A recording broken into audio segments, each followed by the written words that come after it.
Okay. Well, hello, and a very warm welcome back to the Andrew Eborn Show with me, Andrew Eborn, and joined again by Errol Musk. And we were talking, Errol, about a dreadful experience about these intruders in your house and how two people ended up dead, and the Three people. trauma that there must have been. And you said last time you went along for therapy with your 6-year-old daughter, and she seemed relatively calm about it. Talk me through that. Well, yes, the psychologist asked her um, whether how she feels about it, and she said she feels good. And the psychologist was quite surprised and said, um, "Why? Why do you feel good about it?" And my little girl said, "My dad won." But in Afrikaans, in Dutch, it sounds better. My pa het gewen.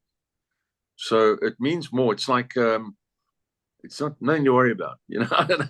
Anyway, but so the psychologist said, no, you don't have to come back anymore.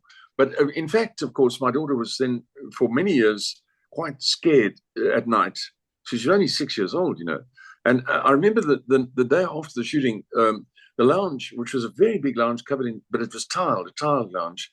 Although there were areas that were completely destroyed, the carpeted areas, but the main lounge itself was tiled, and the lounge was covered in blood. I mean, it was covered in blood it seemed to be covered in blood about an inch thick all over, because obviously it was three men who had bled out, several, gallons of blood, and it was terrible, all different colors, and it looked really gross. And my daughter looked down, well, because I had to walk through that, and my daughter said, "Gee, look at all the blood," and so that sort of stayed in her memory, if you know what I mean. And so and we were just left by the police and everybody to clean it up ourselves, and so we had to shovel all that stuff out ourselves. Nobody helped us. The only people who helped us later were the insurers, who took mercy on me, or took pity on me, and allowed me to use the insurance to repair the house, which was quite a big repair involved. And yeah, so that's the thing. There were follow-up things. An interesting thing happened in 2000 rather, about 2 years later. This was in 98, the shooting. In 2000, Elon hired Ashby Castle in Northampton, which belonged to the Marquis de Compton or something like that. And he hired this castle, which is on 100,000 acres. So the other 0.1% in England live. The other 0.011% live. Anyway, so had this castle, Ashby Castle, on 100,000 acres in Northampton. So Elon rented this place for a week. So it was his 30th birthday. So we brought everyone from all over to the world. In fact, friends he had at school here and everything. He brought them all there to this function of his, which was wonderful. And it was a great place because it was the last residence of Charles I just before he was executed. And it was also a place that Elizabeth I favored and all that sort of thing. And still much the same. And anyway, so on the way to this place, my brother and I both had our wives with us. And I was still married to Ali's mother. And we were driving about the countryside because we thought we'll just go down to Isle of Wight a bit, and before we go on to Northampton. And we got down there, and it was quite rainy weather. And anyway, we finally wound up at a place that I mentioned the other day called Chippenham, which is quite beautiful. And if you look at the history of Chippenham, it's where King Alfred the Great actually defeated the Danes. Right. That's the site on which he finally defeated the Danes. It's either the Battle of Ashdown or it's Esher. I don't know. Anyway, the point is, so we needed a B&B. So, or rather, we wanted a place to stay, but we couldn't find anything. So we saw a B&B sign, and we went down to this farm, and they had a nice place, and we went in there, and we sat down with the farmer and his wife, and they were lovely. And we started talking about South Africa, and what it's like in South Africa. And then the lady farmer said to us something, and then my brother, in his sort of not thinking, he said to everyone, "Oh, my brother Errol, he killed 3 black men in South Africa when they broke into his house." And then there was like silence after that. And then these two, the farmer and his wife, left. They came back a few minutes later. 10 minutes later, they pitched again to the lounge, and they said, sorry, we can't stay there.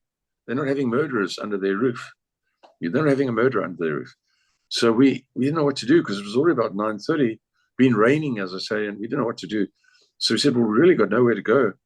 So we came to a compromise that we have to leave at 5 o'clock in the morning. And they will wake us, no breakfast anymore. Right. There's supposed to be bed and breakfast. And we must bugger off before 5 o'clock in the morning, you see. So we did. We stayed, slept, and got it. They woke us up at 5. Never saw the farmer again, only his wife. She never spoke to us. And we got in the car and off we went. Because they didn't understand that I had not sought this event. I didn't look for it. My little girl would almost certainly have been cut up and used as tribal medicine, her body. They don't think of that. Her head, my daughter's head, would probably been dangling from a taxi cab mirror. They didn't think of that. They thought that I was a murderer, but I wasn't. And, I simply defended myself against people who were murderers. And it's so important, Errol. This is why I think it's so important to put these things into context. Why did your brother tell that story? Because he's stupid.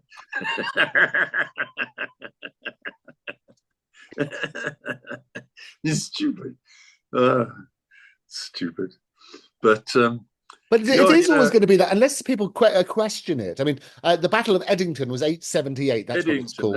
Edington. So that's a beautiful place. You're absolutely right. 878. That's when King Alfred defeated the Danes. But it is extraordinary, isn't it? Because people don't understand, and that's why I say, if your family member is going to tell that story, it's got to be put in context, doesn't it? Yes, of course. No. Chippenham is lovely. What a lovely place. I could live there. It's what do you call it? The down, what? Cirencester, the Cotswolds. Yes, they have all those glorious places. And that we have the Cotswolds and various other places as well. I know England, this green and pleasant land. I love the Lake District and various other things. It's wonderful. It's a wonderful place to come and visit. And Cirencester, Cirencester as well, yes. And that's the thing. I could live in Chippenham. I'd love to going back to this terrible incident, it must have affected, because I know your views on things like the death penalty, and because we've spoken about that beforehand. Looking back at it now, how do you feel yourself about that shooting? Yeah, I think we were very lucky. The very next night, a doctor and his family were murdered, and the doctor was beaten to death with pickaxe handles on their bed, on their dining room table. The wife and 3 children were killed. Only the servant lady was able to tell them what happened. That was the very next night, about half a mile away from where we live. And so this was going on all over the show, and nobody could quite understand what the purpose was. Eventually, a very big development took place in Sandton called Monte Casino, which is a very big entertainment center. And it's lovely. It's absolutely marvelous place. And it's built on a huge piece of land, it's about 900 yards from where I was at the time living. And this included a lot of security came to the area. And so things stopped. All that kind of thing stopped. But a lot of it was what I would call opportunists looking for easy game and stealing, something like that. And it still goes on. I mean, I've lost a few of my friends have been shot in their beds, sleeping. Some people might say, well, it's revenge on the part of the blacks. No, the situation in South Africa was something that was inherited by us from the British to a large extent. I mean, the British left us, just like they left India, all those places, with a certain setup. And we sort of thought we should continue with that setup. And nobody hated, in the times of so-called apartheid, nobody hated black people, or we just figured there's just these two different groups of people and they live separately. I mean, and everybody seemed to like it. And many years later, nothing's changed. They still live separately. We live separately. I mean, nothing's changed. The only thing that we have now is that, the white community here doesn't have to worry about paying for everything anymore. In those days, we all got taxed to the hilt to pay for everything. Now we don't have to pay for anything anymore. So to a large extent, everyone's much better off now in the white community. And the black community is dreadfully bad off at the moment. And, you only have to look at Zimbabwe, where if you've got a job in Zimbabwe, nobody's got a job, but if you get a job in Zimbabwe, you might get £10 a month. I doubt if you'd get £10 a month, maybe £2 a month in Zimbabwe. And that's enough to buy a bag of meal and a bag of fish meal for you to feed yourself and your family for a month. And that's what they're living on. And they come down here in millions, the Zimbabweans, and I love them. They're incredibly smart people. And they build and do alterations for gardens and houses in our community. And they come because they get really proper income here. They get an income here, although by your standards it would not be a great income, but they can easily earn, let's say, about £400 to £500 a month here. And although that may not be a lot of money where you live, they can send a lot of that money back to their family in Zimbabwe, which they do. Wow. And I'm busy now with a system where we're going to use Starlink to enable these people to telegraph their money, in a way that doesn't cost them very much to send the, £200 or something that they send to their family. They can do it cheaply through Starlink. And so I'm busy with that, with a lot of other men. And it's sad. On the other hand, I come back to something you said earlier about how everyone's suffering in the world today. I actually think in many ways the world's at a very good place for a long time now. It's sad about the Israel situation. I mean, it's really bad. Ukraine situation makes no sense at all to me. Donetsk and those places are Russian-speaking. They were always part of the Russian country of Russia. They were taken away from Russia. They don't belong to Ukraine. They're all Russian people. They don't want to be part of Ukraine. What the heck is going on there? I don't understand it. Nobody understands it because nobody sees any video of it. Nobody knows what's going on there. As far as we just get told, but we don't see anything. But so, it is interesting, and everybody's come up with their theories. About 30% of the land in Ukraine has been sold. It used to be the breadbasket of the world, didn't it, Ukraine? Yes, and it should still be the steps of Ukraine. And sure. And the Israel situation is terrible. It's a very difficult. There's no answer. I don't know what the answer is, because these people are not compatible with each other. It's not that the Jewish people are. It's easy to live with Jewish people. I've been all my life with many Jewish friends of mine. There's no difference. I don't see any real difference between us. I mean, I've been to many Jewish weddings. I've been to many Jewish whatevers, bar mitzvahs or whatever. I mean, they're very much the same as us. I don't see any. Well, you're absolutely right, Errol. It says Shakespeare, if you prick me, do I not bleed you? If you tickle me, do I not laugh? We need to understand other people and their own religions, cultures, I have found that going to Egypt, I'm writing a book about ancient history, the ancient times in Egypt. I've been doing that book for 20 years. But at any rate, I'm nearly. And anyway, I've been to Egypt 3 times, and I discovered that as fascinating as Egypt is, I was told I can under no circumstances go around on my own. I had to hire a guide, what they sort of call a guide, very cheap, $20 a day, including a midday meal. And that was worth it because the guides always knew exactly where to go, and then the rental of a vehicle. And so having a guide was what you had to have. There was no way you could sort of go about on your own. You would not be safe. I mean, really, this was not a joke. In Egypt, in modern times, I'm talking about in the last, my trips I've done there, 2000, the first trip was 97. I was there when Diana was killed. Yeah, I was in Egypt on a boat on the Nile, in fact. And then subsequently, I've been there twice in 2006, 2011. So I haven't been there for a long time now, but I had to have a guide. And in fact, the first time we went there, I took Alexandra's mother, my second wife, Haida Marie. I took her with me, and we went to see the Valley of the Kings, of course, and various places. And Valley of Kings is in Luxor, and which used to be Memphis. And we went into this place, and it was marvelous. And we came out, and long walks involved. And 2 weeks later, a group of Japanese tourists went there, 72 of them. And on the way out, they were killed by Islamic radicals. The whole 72 Japanese people was killed 10 days later.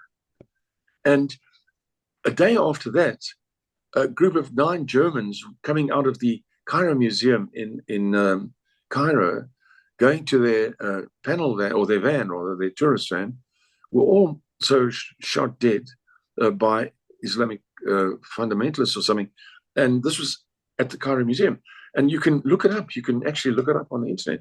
And so the difference between that and Israel is chalk and cheese. I mean, in Israel, kids would say to me, and we've been to Israel many times, the children, 3 or 4 times, Dad, we'll see you later. Boom, gone. That was when they were 10 years old, 12 years old. See you later, Dad. See you later, in Jerusalem or wherever we were. And, just no problem at all. But wouldn't be able to do that in Cairo. Yeah. Cairo. It's extraordinary. I live right in the heart of London, where we have all communities. We have the biggest synagogue, we have the biggest mosque, where when the president comes and stays, they stay at Winfield House, which is just by Regent's Park. I can see it from here, where I'm looking. And it's always been a happy community. But what's happened now is that the hatred online has spilled out onto the streets. And this is, people are living in fear. As a result of it, we're having all these marches and so on and so forth. And I always emphasize to people, look, I'm pro-peace. I don't want one side or the other. A death on either side to me is horrendous. What are your views? Well, I mean, these people are not, one is not really compatible with them.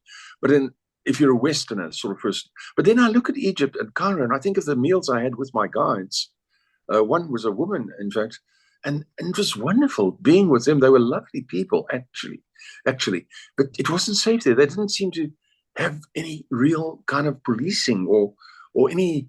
It was like anything goes or something. I don't know. And you do a tour to someplace, on the Nile or to Edfu or to Karnak or something, and you'd have this guide who would start off by telling you that he's got an ME, or he's got an MA, or this could be at the pyramids as well, and everything, and he tells you all about it, what Karnak did and all that sort of stuff. And then it's interesting, they had a beetle there. It's like a scarab beetle, so I don't know, right. And it's like at Karnak, and they said if you touch this beetle, you and your wife, you're going to have a child. So we both touched it. And lo and behold, 6 years after Ali, our first child, along came Rose. Very quickly, boom, there was Rose. So, you think, wow. Anyway, so, so then at the end of the tour, the guide would come to you and say, I've got X amount of children. I have no money. I don't know. I can't live. Can you possibly give me something? This is now the guide. You just paid £20 for a guided tour, but now right. The guide's asking if you can't see your way clear to helping him get through life. And this is really, not very nice. And then you go to the pyramids, and they've got a big sign at the front which says, no flash photography. Because I've been right into the tombs in the pyramids, you see. No flash photography. And no sooner have you got into the thing, then the guide says to you, you can take flash if you give me £5. I mean, take as many flashes as you like, £5. So, I mean, this is the basis of anarchy, or something like that, And yet, if you get to, like, we stayed at the Oasis Hotel, which is on the Giza Plateau. So it's actually an old oasis. It's actually an oasis called the Oasis Hotel. And it's marvelous. I mean, you could just basically say, look, call me in a year or so, if you go and stay there with all palm trees and the swimming pools, and the food is unbelievably good. And every meal you get dates and all that sort of stuff. Just so nice. And call me in a year, and then at the same time, you've got this craziness everywhere else, And I think that's the problem. It's we're now sort of in such a divided age. I always say that Joe Biden, the best thing about him, he should have had a campaign. Joe Biden is an anagram of "be joined," and this in this sort of world where it's wonderful anagrams. In this world where everything is so divided, this is what we need to sort of look at. But going back to those intruders and the terrible situation when you had those in your house, what's the procedure? Talking of that, what's the procedure after there's been a death in your house? Talk me through Oh that in yes, I South was Africa. charged with murder. I was charged with murder. I didn't understand it at first. The police, the real police came, and then they told me I have to sit down. Lady police came, and they said I have to sit down and I have to tell what happened. And then the lady said to me, "I don't think you should tell us what happened." I said, "Why?" They said we should write down what happened. And in beautiful cursive writing, she wrote out my statement. Anyway, this went to wherever, headquarters or something. And then I was notified by telephone that I'm charged with murder and that I should appoint an attorney. I should seek a suitable attorney or lawyers. I couldn't understand it. What? I don't appoint a lawyer. I don't even know what I would do. I had new lawyers, but I didn't. I've been charged with murder. Hello, could you defend me or something? Anyway, they said I have to get lawyers and everything. So I didn't know what to do. And it's a long time ago, and I made, sort of a lot of calls and stuff. And then I was summoned to the police or to the legal or to the courts in Randburg, which is next town of Johannesburg, near Johannesburg, Randburg. And I went to the courts, and there I went to a place, and I was met by a magistrate, what they call a magistrate. And there was going to be a sort of inquiry of some kind. I don't know what exactly. And the police came with me, and they said, "Look, we have told them what happened." And I couldn't understand because they said to me, "You have to see from our point of view." This really rocked me when they told me this. They said, "You could be a drug dealer. You could be a distributor of cocaine and heroin, which is a big problem here as well.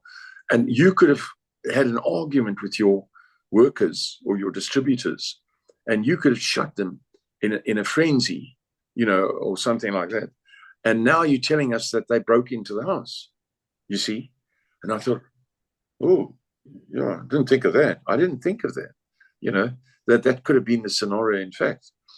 But I said, that wasn't the scenario. No, we know that. We realize it wasn't the scenario because you had your little girl with you to start with. But the magistrate, he didn't see it like that. So I appeared before the magistrate. And who should be the magistrate but a very dyed-in-the-wool South African Dutch Afrikaner, with everything that went with the apartheid era, the gold rimmed glasses, the little moustache, the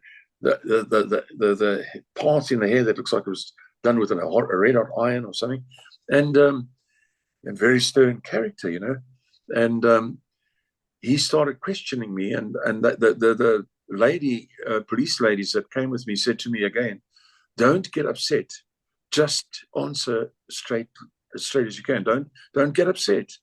And eventually the magistrate said to me, "Why didn't I use less force?"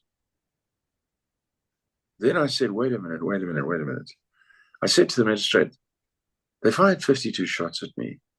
I went on, I said, "I was the officer in command of a military squadron in South Africa of 700 men. I'm not an idiot. They fired 52 shots at me at close range. I fired 2 shots. That's not excessive force on my part, you see?" And the magistrate seemed to glean from that he's not up against a pushover kind of individual, me. And so he reluctantly said, "Okay, I'm dismissing this case." So that was that. So I never had to appoint lawyers because when you appoint a lawyer, you have to give them a £10,000 deposit. And I don't like that.